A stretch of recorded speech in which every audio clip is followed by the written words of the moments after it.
Hello, everyone. Destin here.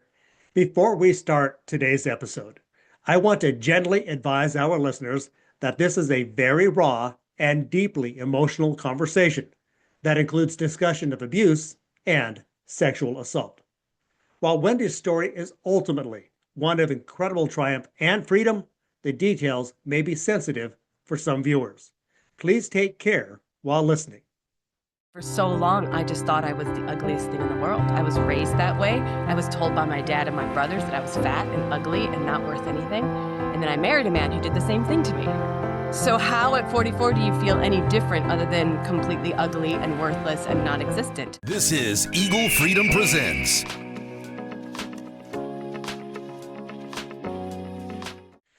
Through her own journey, Wendy Lynn Myers has witnessed firsthand how unresolved trauma physically manifests.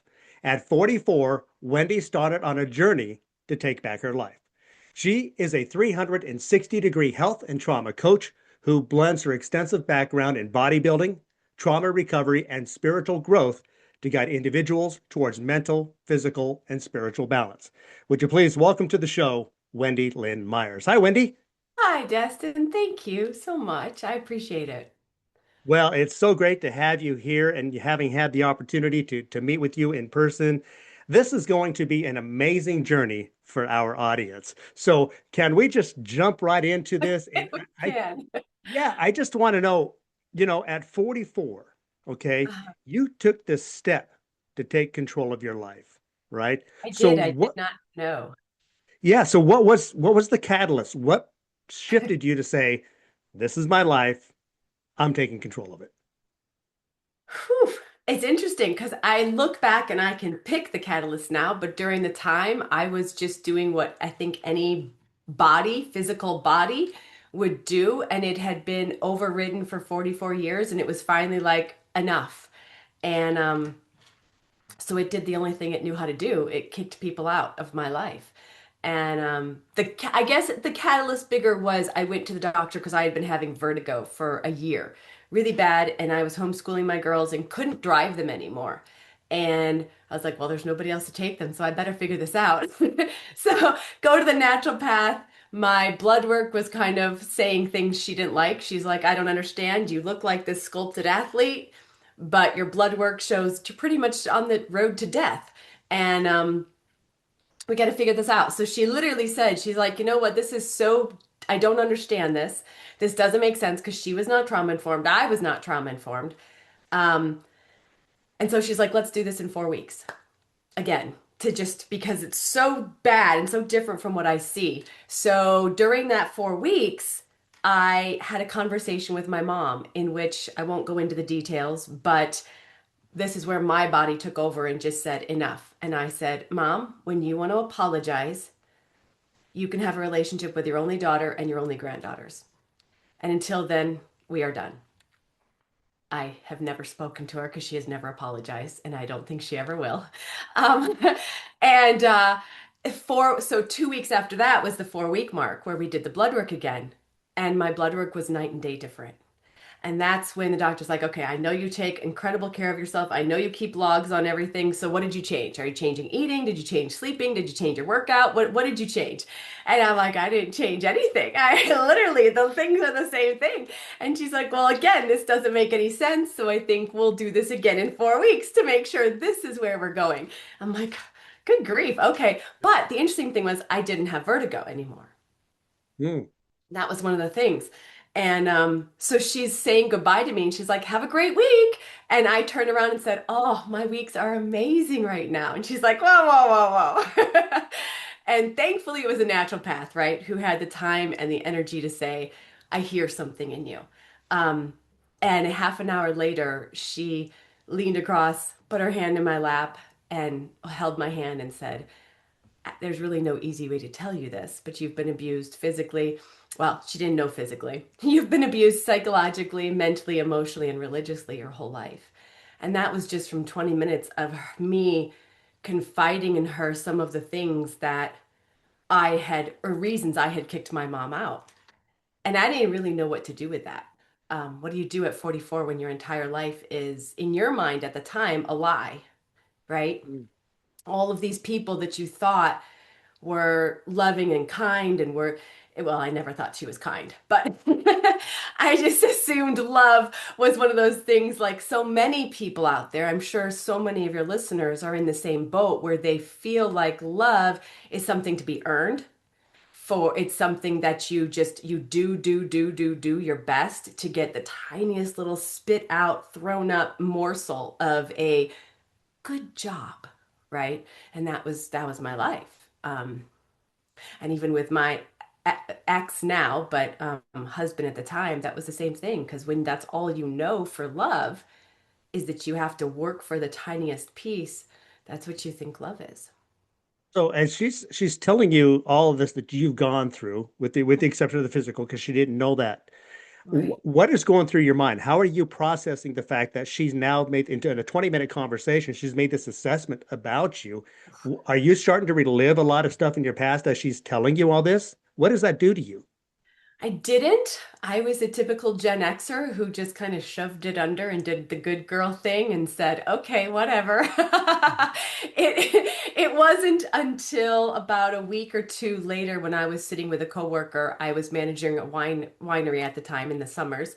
Um, and we were talking over a glass of wine and just, sharing emotions. And I was telling her what was kind of going on. And she looks at me and she goes, Wendy, I've been physically abused for the last 3 years by my boyfriend, and I would take that over what you've been through.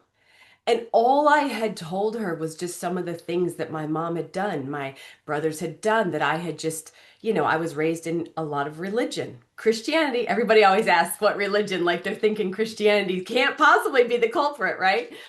And it was just your mainstream Christianity of women are and little girls are good little girls who say yes to everything. And they sacrifice everything for everybody else because that's what religion tells us to do, right? Just be the yes girl, be meek and mild. Um, and when she said that, that kind of allowed me to start processing. I was like, wait a second, because I went back in my journal, in my brain. Um, I went back in my journal from being married, and one of the phrases that just popped out at me was, at least he doesn't hit me. Mm. And I don't know how often I wrote that. I haven't gone back and looked, but but that was a very real emotion that I had a lot of times because Christianity is, oh, people, other people, you get brought up with, oh, but other people don't have food to eat. Wendy, other people don't have homes. So everything I was going through was just kind of, it doesn't matter because I had food on the table. I had clothes on my back. Um, so of course I had it better than anybody. So the abuse psychologically, emotionally, and mentally just didn't, that was just acceptable. And so that's what helped me start to process. So you get all this information. You're going through, I think, three sets of tests because I think that's what you're going through, three sets of Well, we tests. never did the third one, but Oh, yeah. okay. Okay. So how did discovering that you need to make a change is one thing. Mhm. Finding the strength to do it is another thing. Talk about that and where did you find the strength to make that pivot? Well, like to kick my mom and brothers out of my life, I don't think was necessarily finding the strength. Like I said, I think that was just a body that was so done, so just done. And I think so now that I'm a trauma informed coach, I understand 80% of autoimmune disorders are women. Why? Because we are yes women who just constantly sacrifice ourselves for everybody else. But here's the interesting part 80% of suicides are men. It's the same thing. It's nervous systems that are constantly overgiving and under self loving, but we handle it two different ways. So, as far as the strength goes, I mean, I had pretty much been on my own my whole life. I mean, I didn't have anybody that was ever really there for me. Um, I got hand-me-down clothes that were my brother's. I got a boy haircut. So I was a tomboy through and through. And my whole thing was, I'm gonna beat you at this if you're a boy. and, and so I think that the strength just came from the fact that I had just always, the old me would say I had to be strong. The new me says I got to be strong, right? Because if you look at a lot of women or girls across the globe, they don't really have the opportunity to be strong other than in themselves.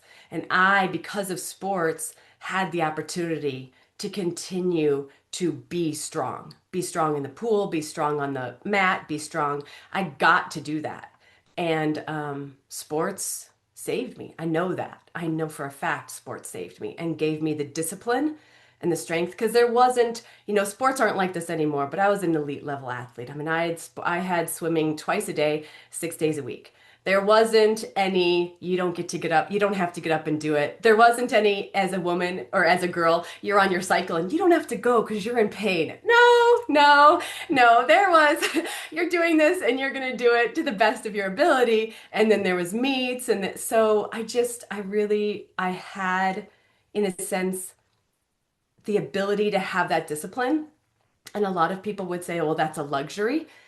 I didn't know it at the time, but that was my escape, right? I didn't even like the sport I was doing.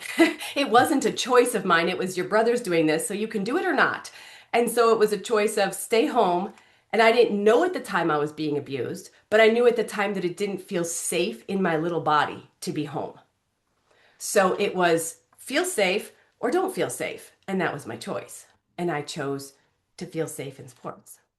Well, as you mentioned, sports became your outlet. It became your escape from the reality of what was going on back home. And you Right. knew that if you're going out here in sports, that you could take your anger out in sports. You could just take your frustration out doing in competition what you couldn't do at home. Right. And I don't think it was anger at the time, especially being in religion. We weren't allowed anger. Girls are not allowed to show anger. That's something that's very interesting to me as I teach and I coach men and women in trauma. And so many of us don't have the capacity to really feel emotions because we never were given the right to feel them. But there is a big difference. As much as men like to say, well, the society doesn't let me feel, society allows men to feel anger.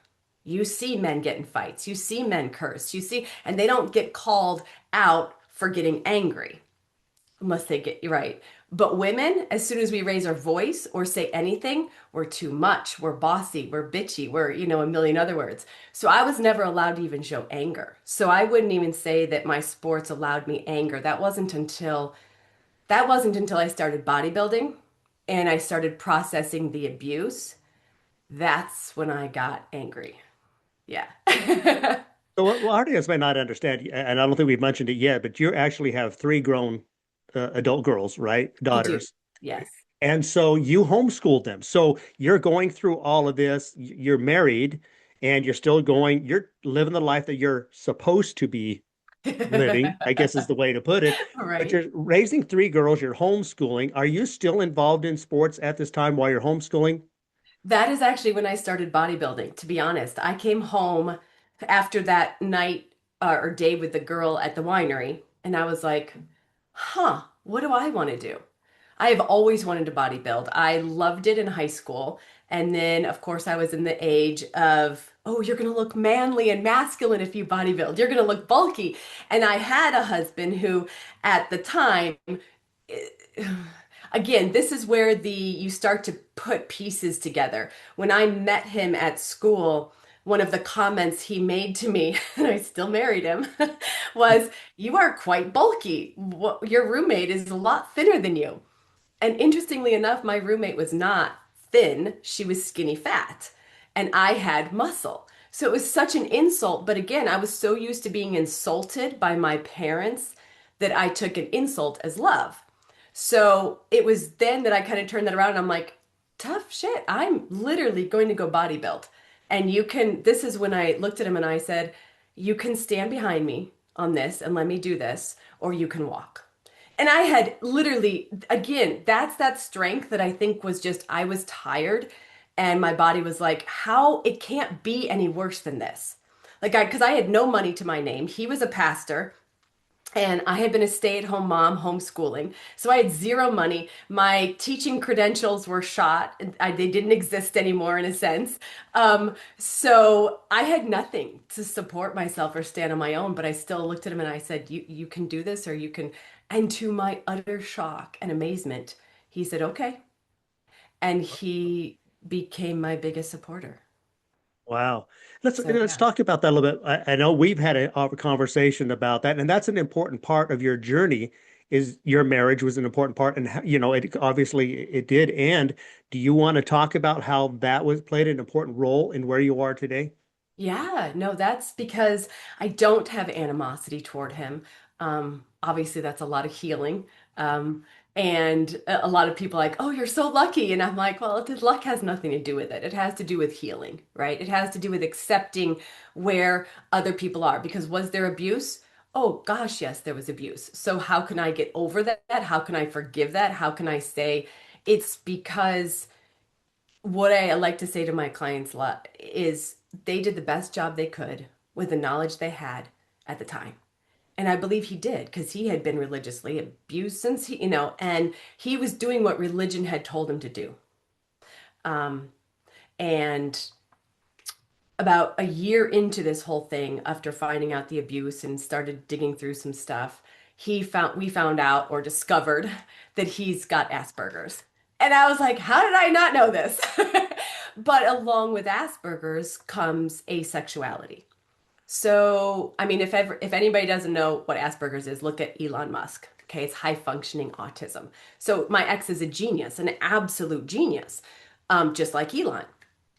But that means that they are incapable of relationships, which is why Elon has 7 wives, right? Relationships, because Elon actually said something that made my entire marriage make sense. In an interview, somebody said something to the extent of, where do emotions fall in meaning in your life? Something like that. And his response was, emotions are a waste of breath. And I was like, whoa.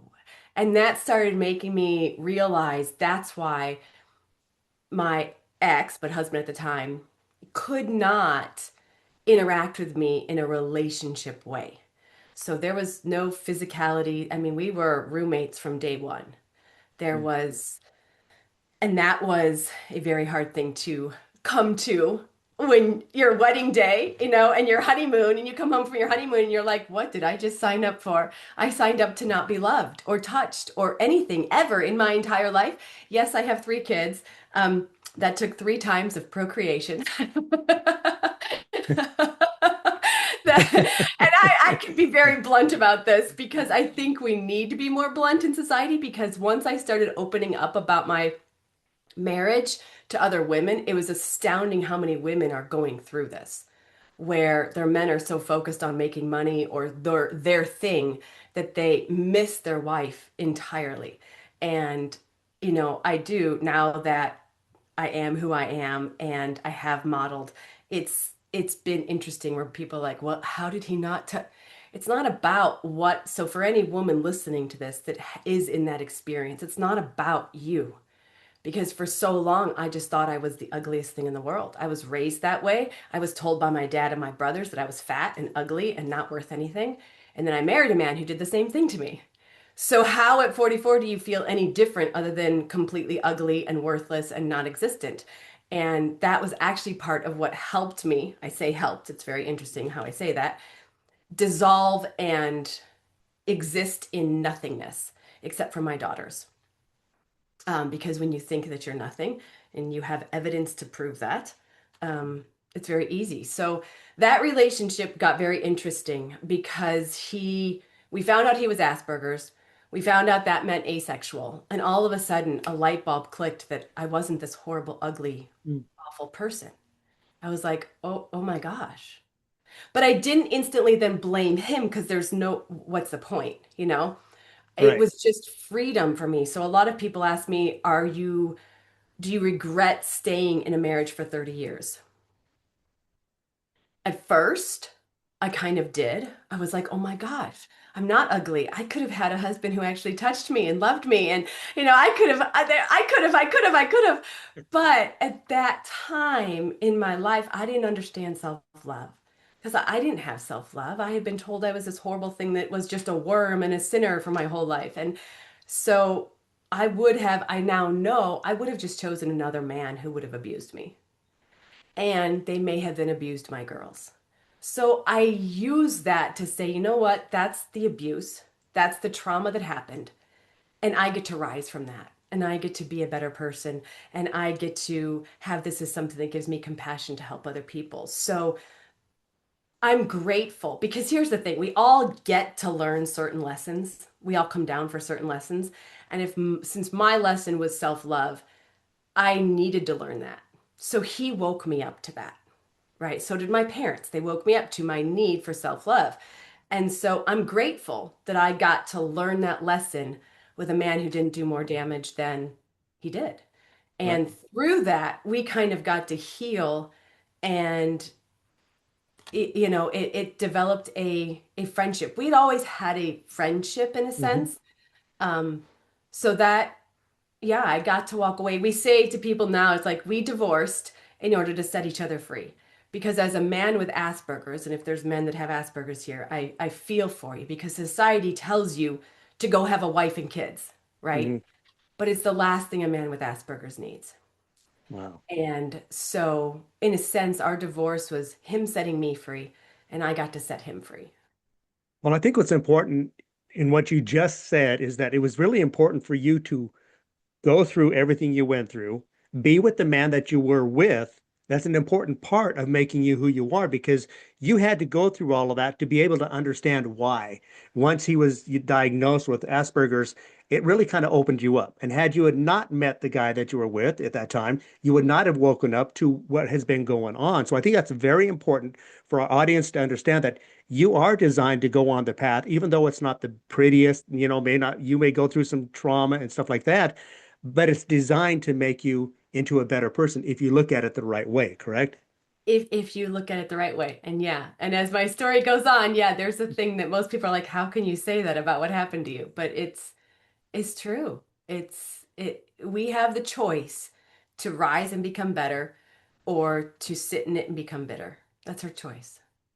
You got into the bodybuilding, and we'll definitely show some of the pictures of that in during the course of the interview. But it didn't all stop there, right? You got into bodybuilding, and then you experienced your own kind of, I don't know if I want to say it's trauma, but you did sense, or you started to discover that because you weren't like everybody else, you kind of ran into a roadblock with some of the judges. You want to touch on that? Oh, that. I was thinking, I was like, well, the other thing that happened to me was definitely trauma. Yes. Um, so it was interesting because I'm a natural girl. So I did some natural shows, got my pro card fast, and then that just became a kind of a joke. And I was an elite level athlete my whole life. I wanted to compete with the real athletes, not and so again, I don't mean that to insult pro sh or natural shows, but there's just a difference. I wanted to be with the people that had really they had been an athlete their whole life and this was the next step because that was kind of what it was for me is bodybuilding at a high level is the mental game. It's not about the physical game. The physical game is the early steps and I had the physical game down. You give me anything physically demanding, I can handle it. I wanted the mental game. And yeah, the mental game of bodybuilding is quite intense, especially when you're raising three kids, homeschooling three kids, and working on the side, and then competing, and going through your own trauma and abuse and Right. realizing, what the hell? Um, Whew, is a whirlwind. But yeah, I stepped on stage on NPC for the first time and got seconds in every category I stepped in. And I was leaving, and a couple judges pulled me to the side and said, "Hey, we can get you your pro card. You've got it. You can totally get your pro card in 6 months." And I was like, "Oh, okay. Tell me what I need to do." I'm like, "I can do this. I can work hard. This Yeah. is easy." And they're like, "Okay, well, just take this, this, and this." And I was like, "Okay, but I'm natural." And they're like, "We know, we can tell, but you need to get on this, this, and this, and then you can get your pro card, no problem." And I said, "But what part of natural do you not understand?" And one of the judges goes, "No, no, no. These ones that we're telling you to take, you stop taking them 2 weeks before, and they don't show up in your blood work. It's what all the natural girls do." I was like, "That's not natural." And I looked at, I just laughed, and he literally said to me, "Then why are you here?" I was like, what do you mean? Why am I here?" He goes, "You have the potential to get your pro card, no problem. Just take these and your glutes will show." He goes, "We as judges can tell you're natural. We're never going to give you the win." And I was like, "What?" Wow. I could not believe that. And I did. I talked to my coach and he's like, yeah, you can tell because your glutes don't get striated enough because you can't drop the body fat. And in fact, I was always on my cycle when I showed 9 times. And that was one of the jokes. My coach was always like, could we just see you not on your cycle? I was like, I'm sorry. Because, when you're drugging, you don't have your cycle. So you don't have to worry about that as a girl. So that was an interesting aspect, but it showed me it only made it fueled my fire even more. I was like, damn it, I'm gonna win against all these druggers. I'm going to. Mhm. And thankfully I did.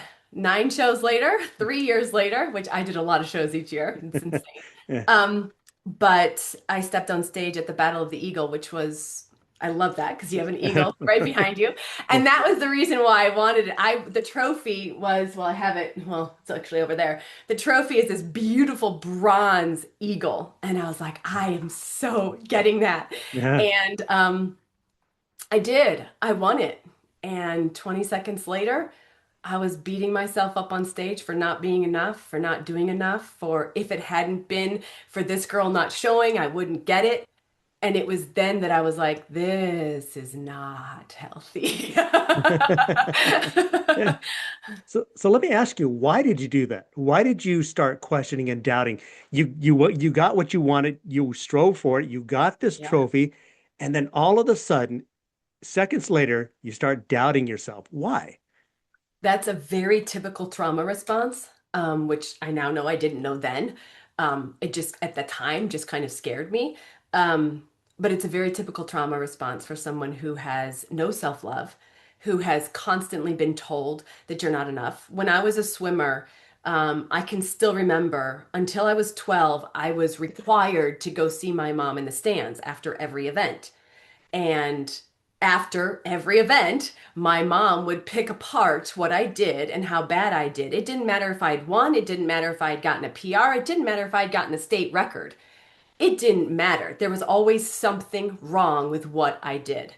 And yeah, there was never a good job or congratulations or that looked good. It was always this. And I would walk back and then try and do it again and walk back. So at 12, I stopped going to my mom. Um, but yeah, I lived under that pretty much my whole life. And my older brother ended up missing the Olympics by 100th of a second. So that's what I was competing against. Mm. Um, and so I had gotten really good at doing that to myself. And that's why, a lot of people will say, you can shame yourself into greatness, and you can't. You can shame yourself to greatness to an extent, and then it all comes toppling down. I want to go back to something to what you alluded to earlier, and the trauma part of this Hmm. story, and want to know if you wanted to share that with our audience. Yeah. Which trauma part? My upbringing or the one that happened in a couple of years at like 46? Yes, the one at 46. Okay. So after good chronology because this is right after.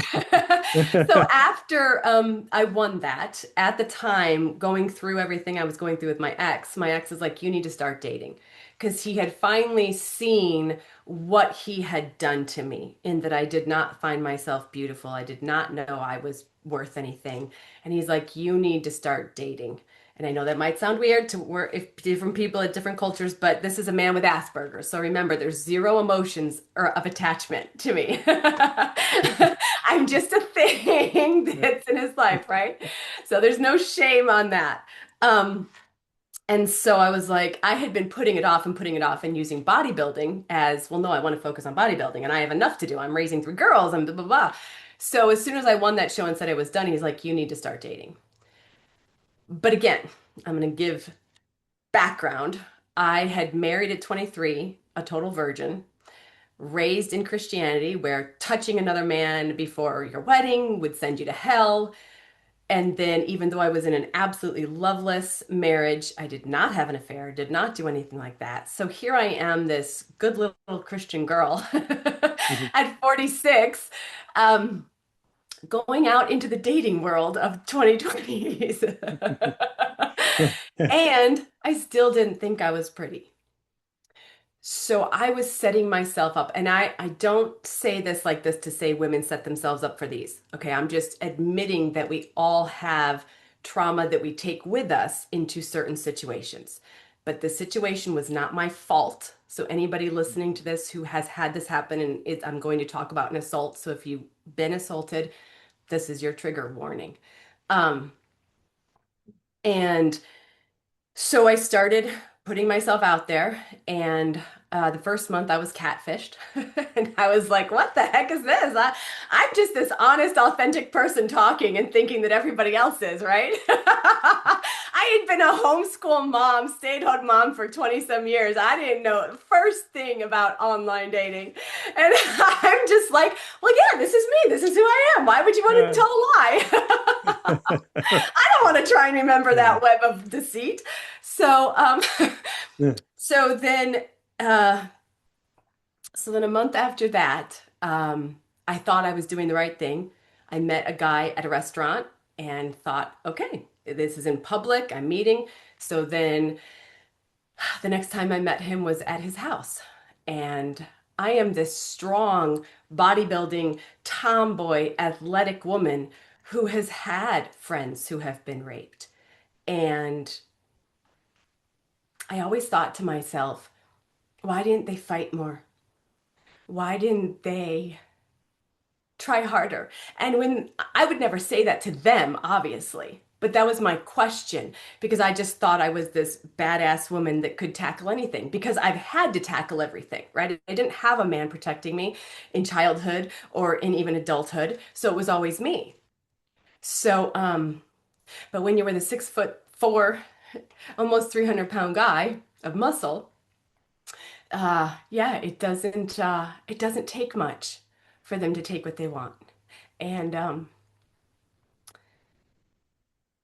the thing that the thing that was the hardest, and I want to say this because this is important for women to hear. The thing that was the hardest was forgiving myself. And men need to hear this too, because I know with everything that's going on with the whole rape academy, um, society likes to blame women for everything. It's what we were wearing, it's what we said, it's what we did, it's what we didn't say no loud enough to. It's always something on our shoulders, right?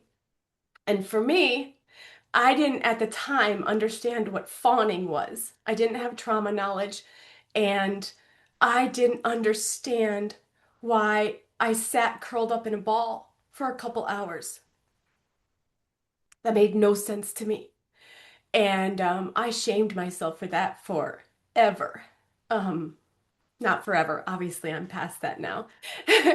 But that's called fawning. And you do whatever you need to do to remain safe. And when a man does what he did to me and then gets angry, as a 5'3", 115-pound woman, you just want to live. You want to make it out of that house. You want to live the next day. And so yeah, so that took the hardest. And then of course it was going home and to a man who has Asperger's and you tell him what happened and he says, "I'm sorry." And that's it. Um, so as the good little Gen X girl who knows how to put everything in the right place under the rug, I just shoved it under the rug and went on with life. And then, of course, you think you're even more worthless than you were before because now you've been really damaged, right? And who the hell's going to want you now? So then I went on to date a man who cheated on me. He already had a girlfriend. In fact, he had a fiance. Wow. Yeah, that was fun. And I found that out with your typical, you could write a story or make a movie about this. I call a hotel and I get his fiance. Wow. That was an interesting. So thankfully, I had a friend at the time who was like, "Wendy, you need to work on you because obviously something's wrong with me, right?" And that's the easiest thing for those of us who have been abused. Oh, it's something with me. And I now know it wasn't nothing, something that was broken or wrong with me. I just didn't know self-love. I didn't know I was worth anything. So, yeah. And I think you touched on something that's I think it happens a lot, and that is it happened in whatever the trauma is. Our audience obviously has their own trauma they go through, but the trauma happens. But we're so quick to sometimes to cover it up or put it behind us or cover it up so we don't even have to see it. We don't have to deal with it, so we don't have to deal with it now. But Right. at some point, by not dealing with it, then you're going to have to deal with it at some point in life. And I think that's part of where you come in and part of where your training and your education comes in is you're teaching people how to deal with it. You're Yeah. teaching people how to come out of that trauma. And I know you mentioned your friend said you need to start working on yourself, which was very important. You had a great friend in that. And I want to kind of shift real quick because you told me something that I thought was really amazing. And that is you decided to spend some time working on yourself. And you had an opportunity to spend some money on discovering working on yourself, but you made a decision that why would I go spend money on myself when I could spend money learning how to help other people? Yeah. You want to touch on that because I think that is so important. It says a lot about you not wanting to just, of course, you want to deal with yourself. But you're like, how can I help other Yeah. people? Yeah, no, that was definitely, and that's been kind of a thing of my life. When I was younger, I was bulimic because of course when you're called fat all the time, you're gonna do something. And I remember when I stopped, I was like, if I can use this to even help one woman, it was worth it. So I think that mentality helped me with this move. And yeah, what happened was that 8 months later, after the incident, I was triggered, didn't know that word, and I gained 5 pounds overnight. And as a personal trainer and a nutritionist at the time, I was like, this doesn't make any sense. So I started researching and trying to find out what the heck this was. How do I fix this? How do you move on? Um, and a lot of people will say, well, 5 pounds is nothing. Well, when you're modeling, 5 pounds is a lot.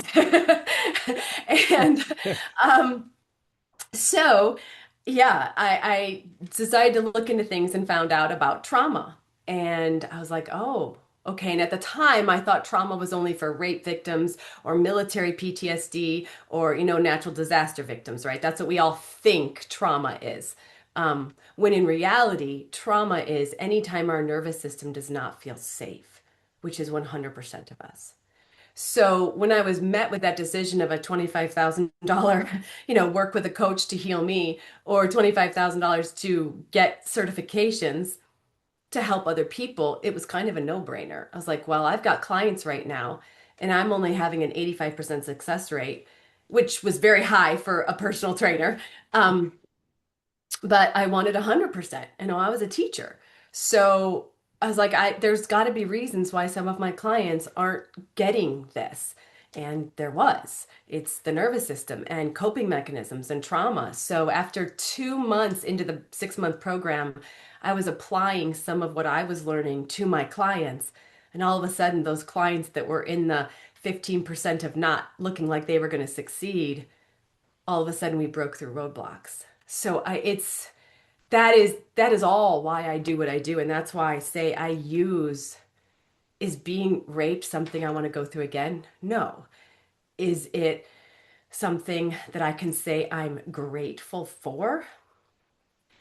Yes, under the guise of it's made me who I am, because I would not have had the compassion or understanding that it's not about working more in the gym.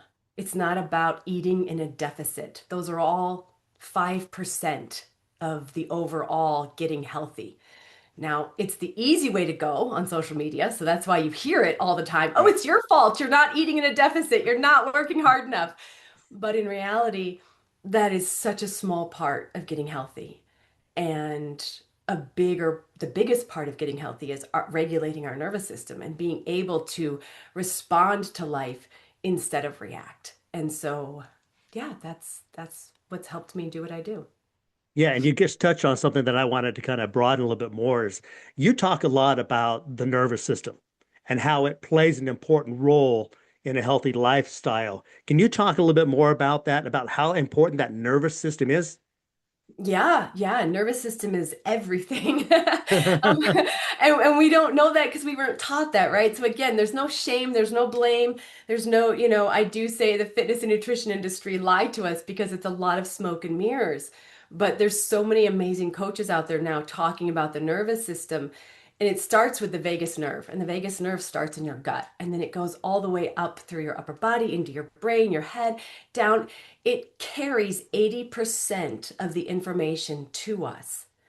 We think our brain is giving us the sensations and the emotions and the words, I guess, in a sense, to move our body. And it's not, it's from our gut, it's from our vagus nerve.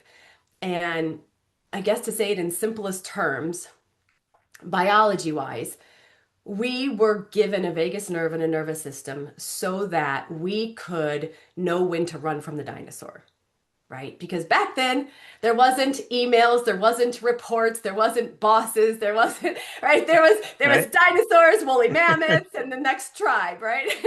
Yeah. and and we have these three states that we exist in. We exist in ventral, which if you think of it like a stoplight, it's green, yellow, red. So green is ventral and it's connection or safety. The next one down is yellow, and that is fight or flight.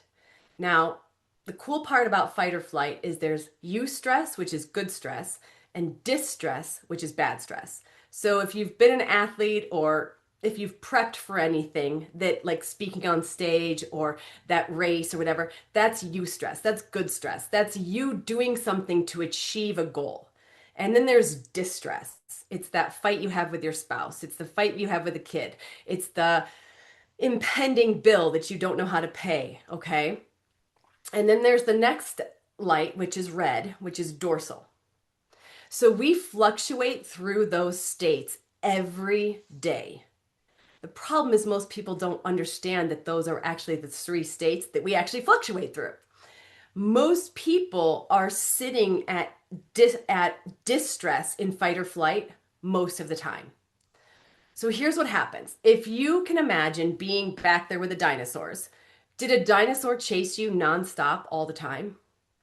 Of course not. It chased you maybe once a month, and then maybe once a month you had an attack with the enemy. So maybe once a week your body was in distress of fight or flight. Mhm. So when you're in distress and running from a enemy or running from a dinosaur, is it a good time to have a bowel movement? No, of course not. Your body's like, okay, we're running, we're shutting the digestive tract down. Right. Right? Yeah. Okay. So then if you're in distress for a long time and that dinosaur is chasing you for a day and you finally find a cave to hide in, you go into what we'd call dorsal, the red. And that's when you're going to lay in that cave for maybe another 24 hours till that dinosaur or lion or woolly mammoth decides to go away. And during that time, your body is shutting down everything. Why? Because you're not feeding it. So it's doing what your body does best. So your body has one job: keep you alive, keep your Mhm. heart beating and your lungs breathing. Its job is not to keep you looking good. It's not to keep hair on your head. It's not to keep your stomach at the six pack. It's not to keep your skin super smooth. That's not its job. So it starts shutting down all of the systems: the digestion, the endocrine, the cardiovascular, it starts because it's got to pull that energy to keep your heart beating and your lungs breathing from somewhere, right? Mhm. So all of these processes and systems are using energy. So it's like, okay, well, I don't really need to make progesterone, estrogen right now or testosterone. We're lying on the floor. We're just going to stop. Oh, I don't need to clear the skin right now. So, you know what? I'm even going to take energy from the liver and the kidney, and we're going to shut those down. So, what people don't understand is that today, that dinosaur is chasing us 24/7, Mm. right? So, we don't, because when that person comes out of sorry, I'll back up. When that person comes out of the cave and the dinosaur's not there, their body goes back to ventral, to green.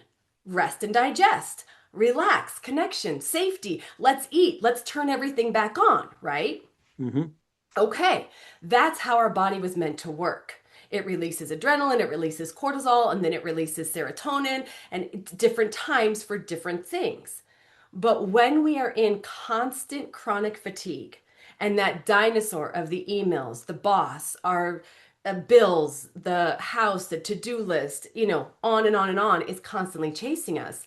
Our digestive system is shut down, our endocrine system is shut down, you get where I'm going. And Yeah. so everything starts to inflame.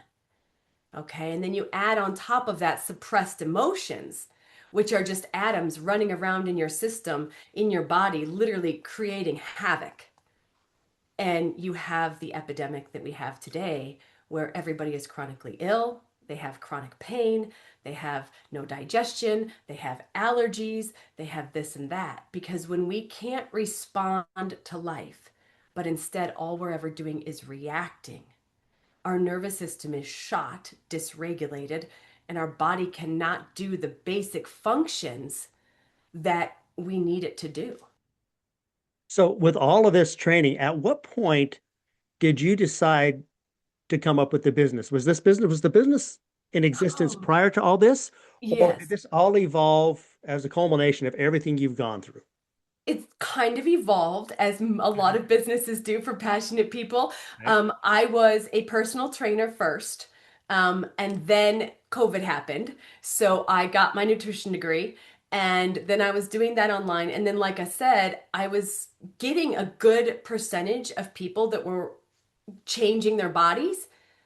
But there was more because I kept seeing in the world and on social media all these people like, oh, yeah, I was fit for this long. And then I just gained it all back. And I was like, I don't want that for my clients. So then the universe kind of burst in and gave me that trauma. And that's when I was like, okay, nervous system. And then I started applying that to my clients. And I was like, oh my gosh, this is the missing link. Like, and I get it. I'm a unicorn in my industry because the people that want to focus on kinesiology and nutrition don't want to hear about mental health, right? And it's interesting because I argued online for probably 6 months with people before I was like, okay, I'm done with this.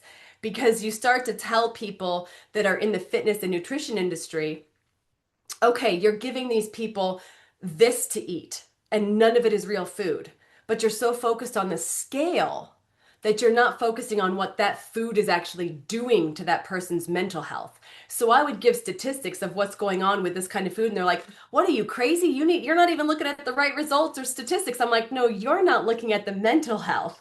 So it was that kind of correspondence back and forth that I realized the whole wellness world is very well, we've done what Big Pharma did. Big Pharma was like, okay, you have body symptoms or you have brain symptoms, but they're not combined, right? We aren't going to say that they're all one. But last I know, my nervous system is attached to my vagus nerve, is attached to my body, is attached to my head, is in my, right? We're all one. And I think that's the greatest part of living in this day now is that so many people are starting to realize, oh my gosh, mental health, physical health, spiritual health, nervous system health, it's all combined because if you don't attack all of that, you're getting 1/4 of the person. If each one of those are pillars, because that's what I teach the pillar of mental health, spiritual health, physical health, and nervous system health. But if you only attack one of those pillars, you're getting 25% of your health. And you really need the whole thing encompassing to become healthy, which is where so many, thankfully, people are learning to go. Yeah, we should mention, in case I forgot to, and I didn't mention, it's Phoenix Rising Fitness is the name of it. Yes. Let's talk about the name, Phoenix Rising. Tell us where this name comes into play. That comes into play from I love fantasy and and it was just it's very I mean if you know what a phoenix is, it's a mythological bird and it has to burn completely every single feather in order to rise. And it burns multiple times in its life. And each time it rises, it becomes brighter. And that was just a no brainer for me because the amount of times I have gotten to rise in my life, I can't even count them anymore. And I mean, this is everybody's story. That's what we're here for. That's the human spirit. That's the story of the human spirit is we burn and we burn the past and use it to rise, right? So Yeah. Let's talk about what it is that you do offer through Okay.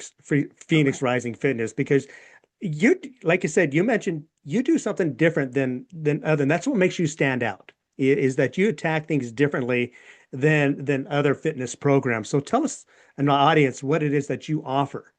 Yeah, no, thank you. I offer a transformative wellness program. There's the lingo, There you right? go. And what that means is it encompasses mind, body, and soul. So I have had people ask me to personally train them now, and I kindly tell them that I don't do just personal training because, and I'm just going to be bluntly honest, if all you're doing is working in the gym, you're going to look the same way you do now in a year or two or three because it's not about that's 25% of it. So, what I offer is programs where I walk people through nervous system health, mental health, spiritual health. And spiritual can mean different things. I'm not talking, God versus not God. I'm talking who you are, what's your purpose, right? And then, so nervous system, spiritual, physical, and mental. I help you with your macros, but I do not give you a meal plan because meal plans are one of the most detrimental thing to humanity. I know this firsthand, and second and third, but we can all, I mean, we've all seen it, right? This is why those 6 to 8 week shreds drive me nuts because we can all lose weight in 6 to 8 weeks because we can stick to something for 6 to 8 weeks. But I like to say, because of my teacher background, I'm not going to give you something, I'm going to teach you something, right? Even when I personally train and incorporate these sessions on the side to help them with nutrition and sleep and stress and nervous system, I tell them you shouldn't need more than 12 personal training sessions with me, or I did a really crappy job because it's not about having someone be an accountability partner for you forever. It's about learning. So, my entire emphasis as a coach is to give you skills and tools so that you do not need a coach ever again. So that you know how to regulate your nervous system and respond to life instead of react. And I guess let me unpack that a little bit because most people are like, what do you mean respond instead of react? So, that kind of thing where you have that argument with your spouse and you abruptly get mad or react, there's a better way. There's a calming down, taking a deep breath, and getting curious, right? So I teach you how to respond to life. I teach you how to lift. I teach you how to eat in a way that's right for you. I also teach you how to move in a way that's right for you. So I am not going to force you to lift. I am going to help you learn to move your body in a way that you find meaningful, happy, and productive. I'm not going to force you to eat or not eat something. I'm going to show you and give you tools to do what you're doing already, but on a much higher vibration, on a level where you're getting the nutrients you need, but you're not sacrificing a good relationship with food. Does that make sense? Yeah, yeah. And I think, what's really important is you have both men, let me make clear, you have both men and women clients Yes, I that are do. coming to you. And I think one of the biggest accolades, or one of the biggest things that stand out for an individual when they're talking about their business is what kind of testimonials you're receiving from the clients, because that says a lot about who you are. And I just kind of wanted to read some of these Oh, briefly, some of these okay. testimonials. And again, these are both men and women. So I wanted Yeah. to make sure that's clear. So a little over 2 years ago, an amazing personal trainer, coach, mentor named Wendy showed me the way to get back to a healthy and fit life. She gave me the tools to succeed, and she was there every step of the way. And she still is. She gives you praise. She tells you the hard truths that some don't want to hear. And she does this because she sees you in what you sometimes don't see in yourself. Wendy's accountability and support was literally what broke me through a barrier I had had for my entire life, the scale. Because of her, I went from never weighing myself, as a result, gaining 30 pounds without even knowing it, to stepping on the scale every single day now and using it as data. So it wasn't just her support and help in dealing with those roadblocks, but by learning to literally listen to my body and do what it says. And one more, stop wasting your time trying to sort through all the diet and fitness theories that are out there. Wendy has done the work and she knows what she's talking about. Her body and personality are proof that she knows the truth. When you hear and read these type of testimonials, about your business, about what you're doing, what does that do to you inside? How does that make you feel? You can see it. Um, yeah, grateful. I mean, to be able to, I'm just grateful. Yeah, because these are people that now have their life back. And I think that's what's kept me going when it's been like, oh my gosh, do you keep doing this when you don't have enough clients to pay the bills? Do you keep doing this? Because when you have somebody that says you have saved my life, how do you turn from that? Because I'm not in the game of giving you a shredded body. I tell people this all the time. If you want a shredded body, I can give it to you. No problem. Give me 6 months, I'll give you a shredded body. Do you want to know how long you'll keep it for? But I want to give you your health, right? I want to give you that fulfillment of life, that purpose, that drive, that enjoyment. I want you to be healthy in every way you can be because that's what we all deserve. And we all have roadblocks and we've all come from trauma and we've all come from things that have hindered us from attaining our health. And I think everybody deserves that. So if I can help somebody get to that place where they are healthy and looking in the mirror and going, I freaking rock, I want to give them that.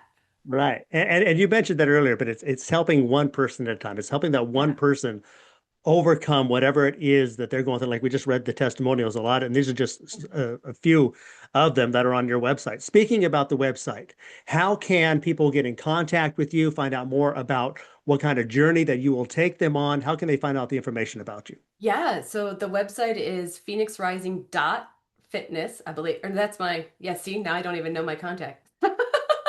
He's gonna put it in the notes. It's I will Phoenix definitely put it in the Rising. notes. The website is Phoenix Rising Fitness. My email is contact@phoenixrising.fitness. There's the dot. And you can email me, you can get on the website, and then it has a place on there, probably 3 or 4 times, where you can email me. You can also get onto, I would say, probably Instagram. I do have other social medias, but I rarely check them. So if you go on to Instagram and go to Wendy Lynn Myers and then just DM me Phoenix or I need help, I will respond to you. It's not an AI. I do not use AI. It's all me. um, but on my business cards, I have my phone number, which are out there, but I know that putting that out on the radio sometimes isn't it? But if you see my Right. business card, you can just text the number that's on there.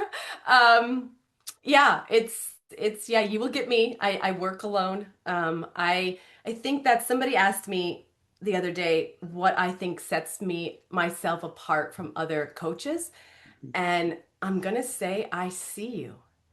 That's a gift. I didn't understand it was a gift for so long. It's just who I was.